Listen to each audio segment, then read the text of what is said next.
What up, Yang Gang? We're live. We're here with Fred the trucker, or Fred the felon, however you want to call it. Are you still rebranding? You still pivoting? Um, we might. We're in the development phase right now. We're thinking about things. Okay. I'll just call you Fred.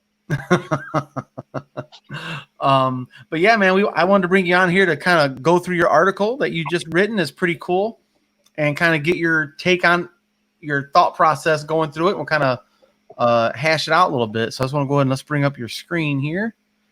Here is the article. And of course, it says Fred here. My deepest apologies to Andrew Yang, Zach Grauman, Yang Gang staffers, and the Yang Gang. So first of all, love the picture. Where was this at? Where's this picture at? Was that in Atlanta? That picture was the time I met with him in New Hampshire. And New Hampshire is great because you get a different Andrew Yang because it's so small.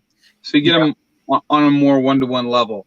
But what I did is I actually was going to meet with him. That was the night before I was actually going to have him in my truck. So what I did is I stalked him. And what I mean by that, I mean that in the most awesome way, the best way, right? Mm-hmm. What I did is I called all the hotels in town. And I said, yes, can I speak with Andrew Yang? And they were like, we don't have an Andrew Yang here. And then somebody, and then I went to this one hotel that's like, no,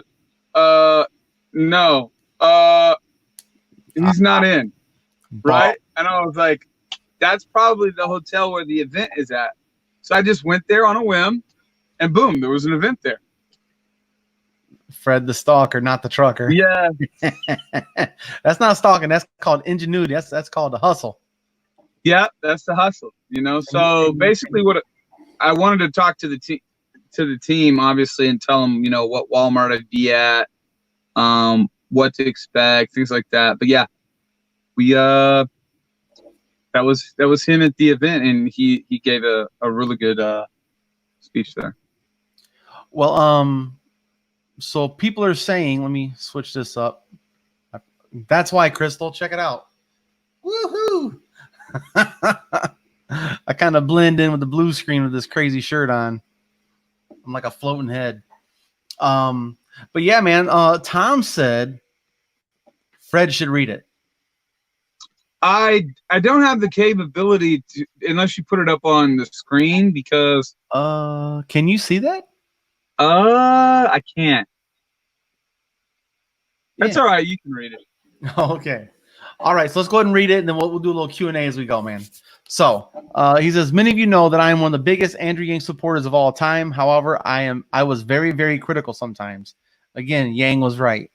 Why was I so critical? Many reasons, but I'll only name a few.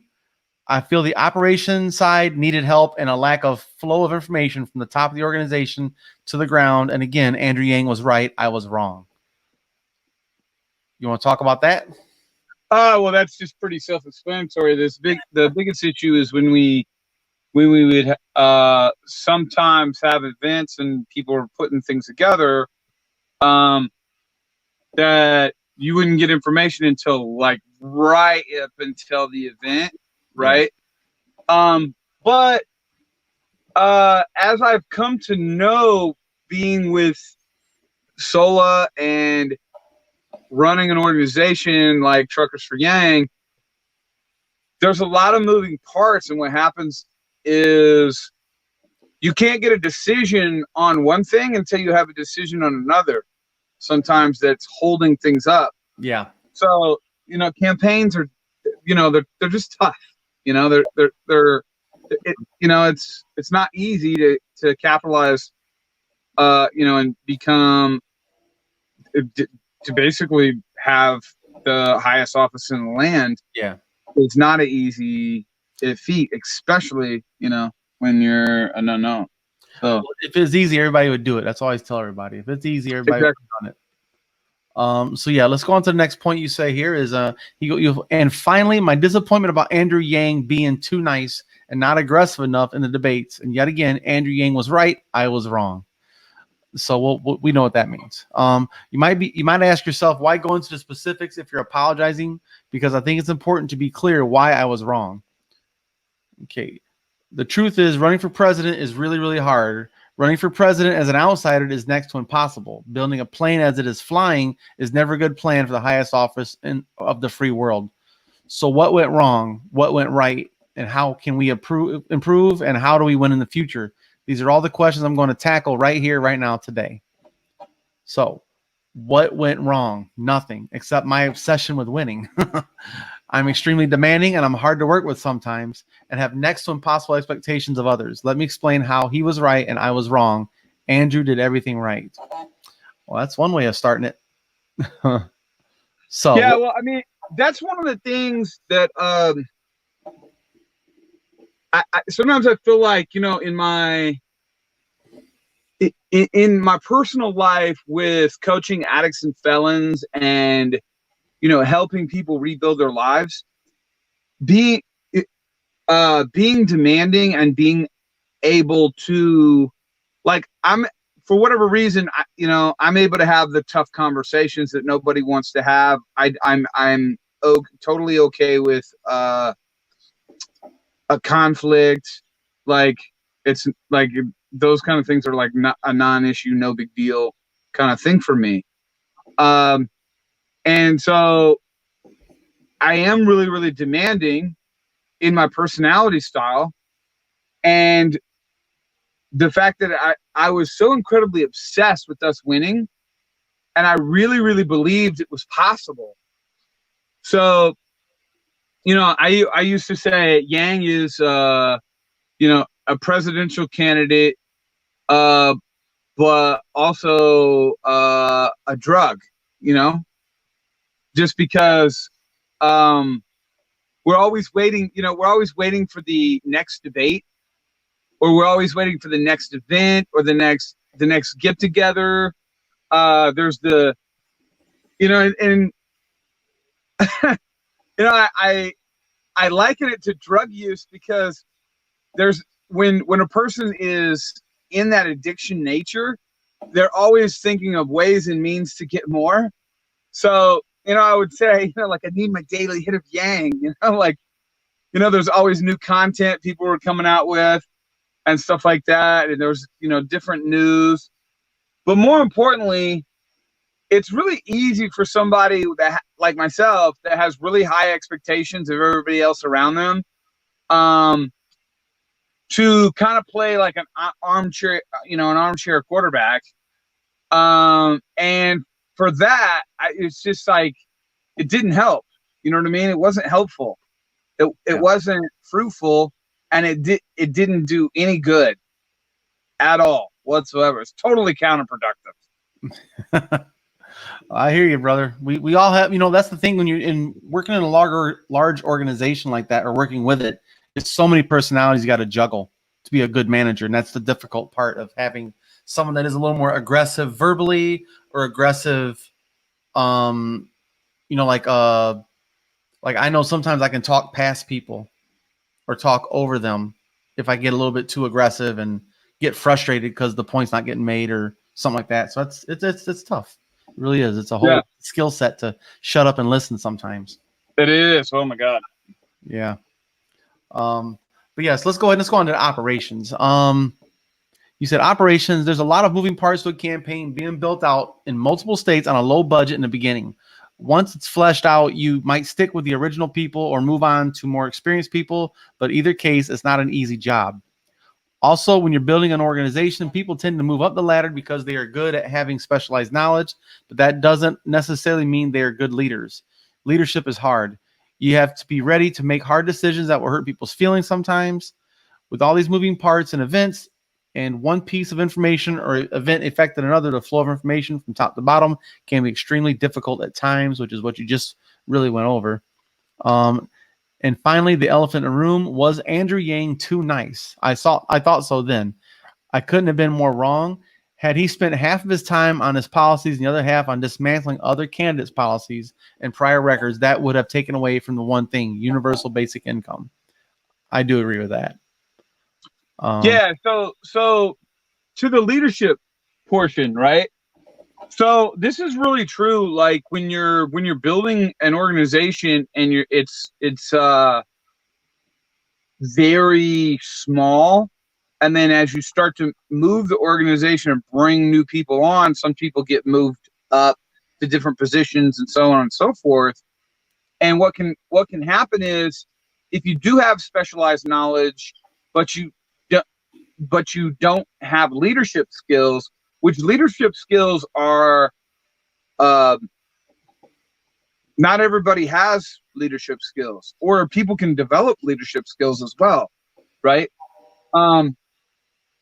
But a lot of times leadership is very difficult, especially when you're young, because you haven't really developed that toughness where you don't really care what other people think about you. You're only mission driven and you're only trying to get the job done. That's really your only goal. And anything that stops that, impedes that goal, or isn't relevant to that goal gets set to the side. It's that type of person is to be quite frank, it's not everybody. What was the last? Oh, universal basic income, right? Yeah. So if he would have gone after everybody else's policies and demolished everybody else, it would have taken away from his main driver, which is universal basic income.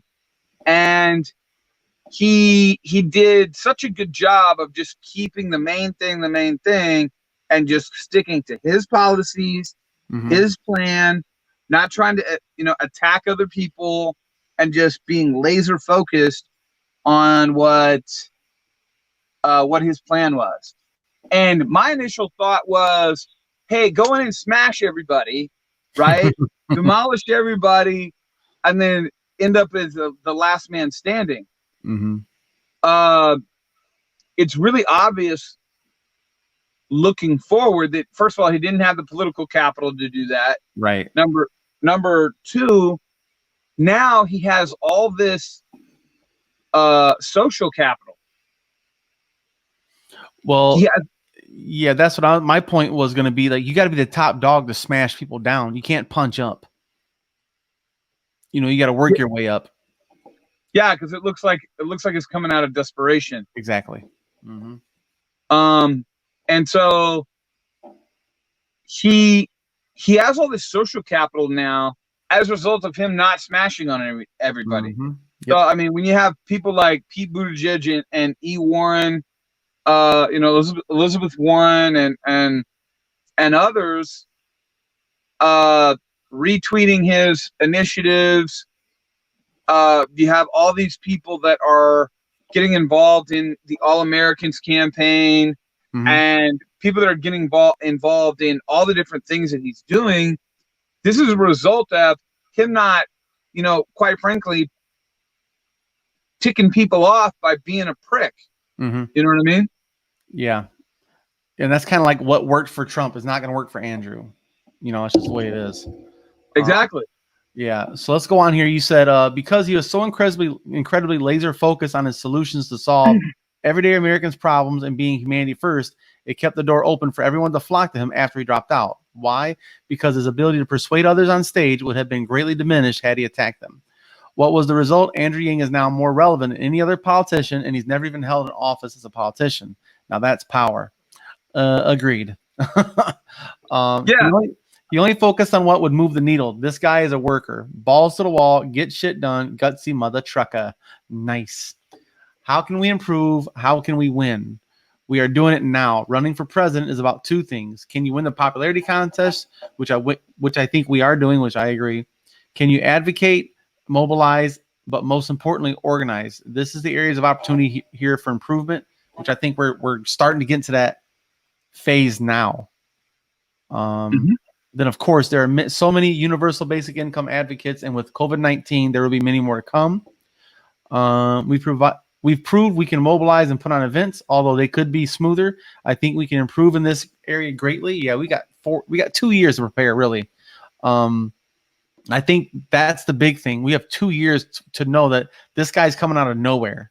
Yeah, and then, out of somewhere. And then we're gonna come in with a war chest. So if you're out there and you're at home and you're watching this, what if I told you you can save $100 a month for the next 28 months, and then boom, you got your 2,800 for your Andrew Yang war chest, just to put right into your right into the coffers of the campaign.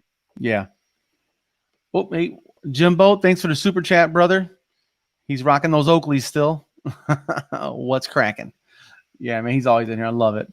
And of course, Doc just jumped in here. What up, Yang Gang? But yeah, man, it's obvious that, like you're saying, social capital. He's winning the popularity. I won't say the contest, but the war. You know, it really is a contest. But I mean, long-term war. He's in a war with everyone on ideas, and his ideas are winning the war. Well, here's the problem. If you're not Andrew Yang, it's a really bad one. It's a really tough problem. So you have the way his policy positions are laid out is they're so incredibly forward and they're so incredibly well thought out that you have two options. The first option is to deny those policies either exist or are good. Right. Which your only prayer for that is just pray that whoever you're presenting to never, ever, ever hears of Andrew Yang. Exactly. And we're not going to allow that. Right? Uh-huh.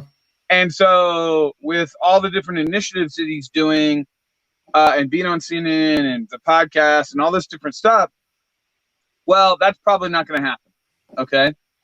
Number two, what you can do is you can say, you know what? I like Andrew Yang's policies, and they might be worth taking a look at and give some lip service to those policies. Mm-hmm.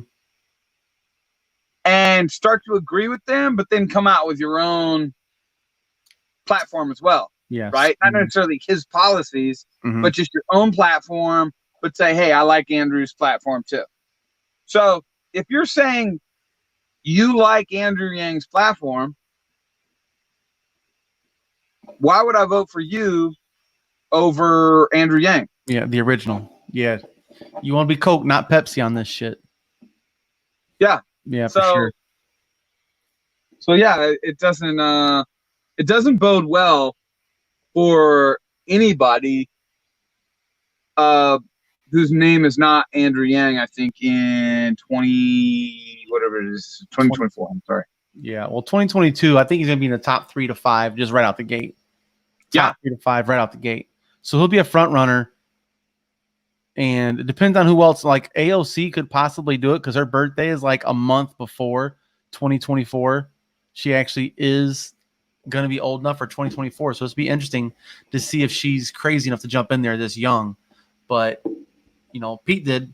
I could see her doing it. Depends on what she does in the next couple of years. You never know. And she's being challenged right now. She got to win an election in her own district over in New York with, what's her name? Badrin Khan. Good luck to her. But yes, let's see here. You have put on events. Yeah, okay. Organizing. This is where we need to work for sure. We need to take the message to people in places and then go in and say, come join us. Let's change the world together. Let's get involved. Follow me. I like that. So as I close, I'm going to close with a question and a hot take. Who's the most experienced at organizing? Wait for it. Wait for it. Tech bros. Nope. Not even close. Women, Black and Latino populations, as well as the LGBTQ communities. We need to speak to these communities if for no other reason than they have more experience organizing than any other groups.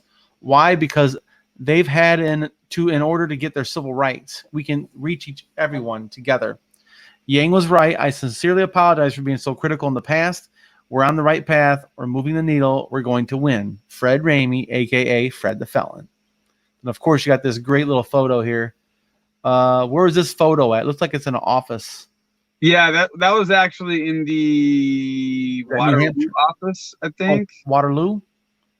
Yeah, the night after Iowa turned into a freaking shit show. Yeah, thanks for saying it. Yeah, man. And that was little baby Isaac. I walked around with little baby Isaac all night long. The baby was the cutest little baby. That was mom's for Yang. Little baby Isaac. Yeah. Got the Truckers for Yang shirt on today, by the way. Oh yeah, rocking that. So that's the long and short of it. I think you're gonna be seeing. I'm gonna do some more of these articles actually. So this is the first of many. I'm gonna start writing these articles on. So I've got a couple cases for universal basic income now. I'm starting to really get into universal basic income, and there's so many cases. I was talking to Alex. Alex from Boston. Oh, the Boston experiment. Boston Alex. Shit, I know what you're talking about. I've had him on my channel before. Yeah, he's redhead guy. Howlett. Yeah. Yes. Alex Howlett. Yeah. He's a smart dude, man. Very, very, very, very smart. And he's been so me and him were talking, and then all of a sudden my brother said the other day, so my brother made $1,000 too much to get the stimulus, right? What? Okay. Yeah, my brother made $1,000 too much to get the stimulus. And meanwhile he pays child support, and he was like, so I've got to pay all this. I got to pay this child support. It's not money that that comes into my household, and I take care of the kids that I'm paying child support on, right? Mm-hmm. Right. And then on top of that, he's like, I went and did the SBA loan, and the SBA loan, I have 2 employees. He's like, I have 2 employees, and I don't want to put them out. I don't want to have to fire them. So I'm taking a beating. So I went and did the SBA loan, and they said I was too small. and so small, now if you'd imagine, small business association, business association. Yeah. So if you can imagine, my brother lives in a $600,000 house, right? In Cameron, Missouri. What's he right? doing? He's a tech bro, okay. right? And so he's got a business, and he works for North Kansas City Hospital, right? So he tells me, he says, I ask, I'm going to ask him to come on your show. Right? I'm about to say, I got to meet the Fred the Felon's brother. Yeah. Well, he's a totally normal guy too, right? So he tells me, he says, I asked him, like, you should get politically engaged and get involved. And he says, well, I'm about to, because I'm getting PO'd, right? He's like, he said, we have to stop privatizing gains, and socializing losses. That's what it is. Yep. Yeah. He's like, and I was like, huh? What is that? Like, what do you mean by that? He's like, I like that. What? He's like, well, it's simple. He says, he's like, if a corporation does really well that year, a CEO gets a big bonus. If a corporation goes belly up that year, oh, it was the circumstances. We need a bailout. Yep. He's like, I need a bailout.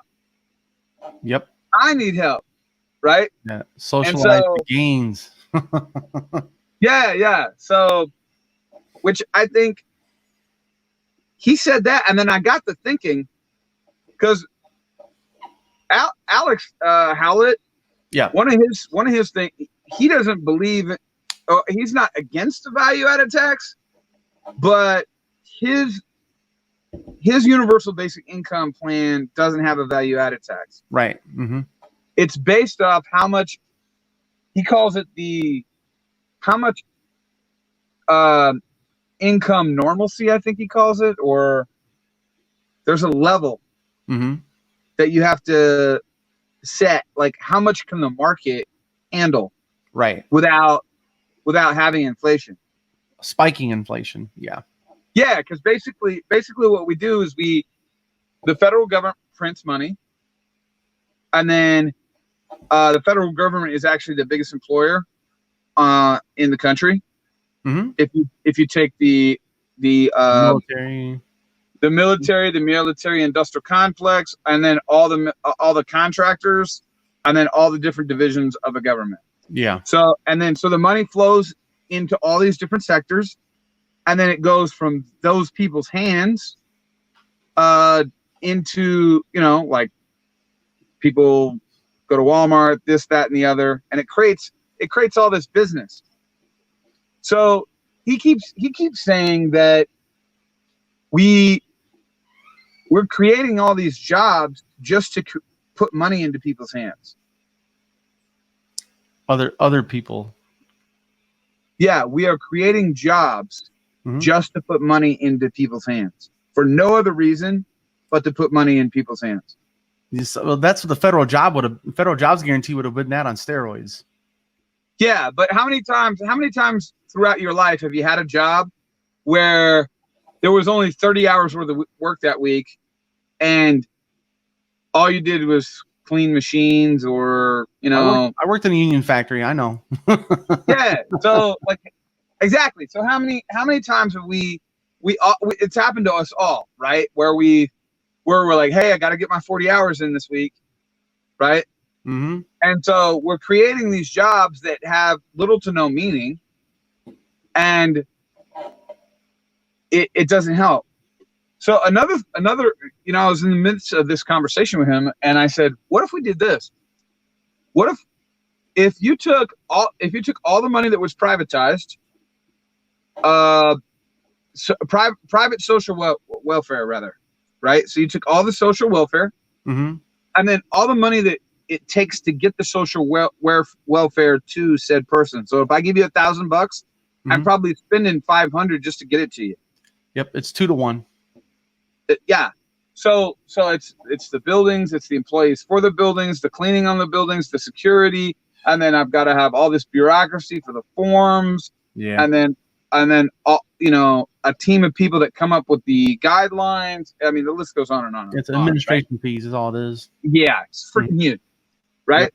So what if I take all that money, and then I take all the corporate subsidies? Yeah, I take all the corporate subsidies that we've been bailing companies out with. I take all that money and I divide that money by 250 million. So if you divide that money by 250 million, how much, however much it is, that would be you could have a universal basic income just off of that. Yeah, it's a couple trillion. And you wouldn't even spend another dime.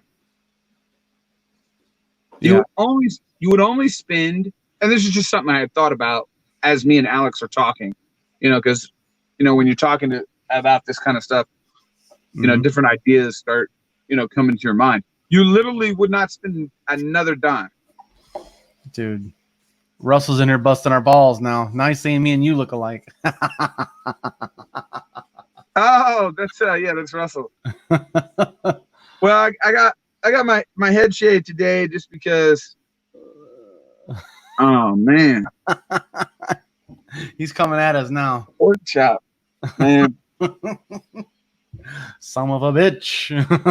No. I mean, Russell's one to talk, man. I love me some Russell, man. I love me some Russell too, but matter of fact, Russell, if you're listening, you were my my draft pick for my favorite Yang Ganger in our draft today. Remember, we'll be posting that later. yeah, but hey, full disclosure, he had the last pick, right? So Russell, You're my last pick though. hey, what's up, Vic? hey, full disclosure, Russell, don't let him BS you, man. He had the last pick. It was hey, it's gonna be public, Fred. I ain't gotta BS nobody. He was my pick. Period. I know. I was just busting busting dystopia back. That's right. Oh man. Yeah, it was fun. But yeah, man, I really appreciate you writing that article, man. It's a pretty heartfelt article, opened up, and it takes a big person to admit they made a mistake or they were wrong. We all do it. And that you're man enough to say, hey, I'll make it public record. I was wrong. Just like I do on my channel all the time. Well, it's easy to do when you have so much invested in it. Yep, exactly. And like there's no